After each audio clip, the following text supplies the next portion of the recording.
నిన్న వికారాబాద్ జిల్లా కొడంగల్ నియోజకవర్గం దుద్యాల మండలంలో జరిగినటువంటి దాడి ఏదైతుందో గతంలో కూడా కలెక్టర్లు, ఆర్డీఓలు, రెవెన్యూ అధికారులు తెలంగాణలో 10 సంవత్సరాలు బీఆర్ఎస్ ప్రభుత్వంలో ఉన్నప్పుడు కూడా ఎన్నో కార్యక్రమాలకు ఊర్లలో వెళ్లి ఈ యొక్క పబ్లిక్ గ్రీవియన్సెస్ మీటింగ్స్ పెట్టేవాళ్ళు.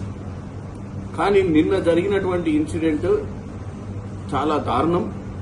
ప్రజాస్వామ్యంలో ఒక బ్యూరోక్రాట్ అంటే అడ్మినిస్ట్రేటివ్ గా ఉన్నటువంటి ఒక కలెక్టర్ స్థాయి అధికారినే అటాక్ చేయడం అనేది మనము డెఫినెట్ గా ఈ ప్రజాస్వామ్యం ఎటుపోతుందని ఆలోచించాలి.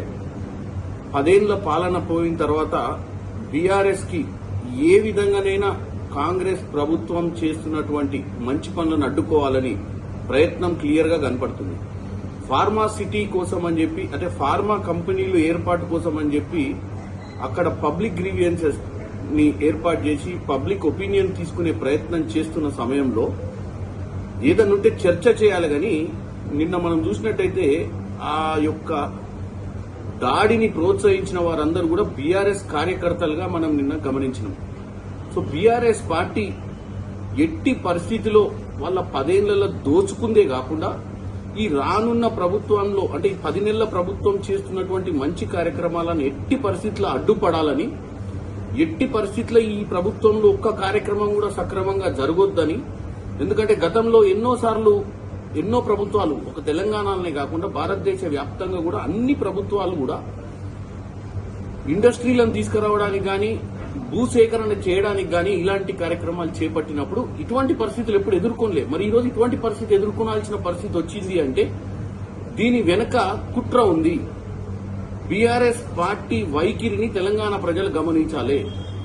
ముఖ్యమంత్రి సొంత నియోజకవర్గంలో ఇటువంటి కార్యక్రమాన్ని చేసి ఏం మెసేజ్ పంపించాలని చూస్తుర్రో మీరు అందరూ తెలుసుకోవాలి.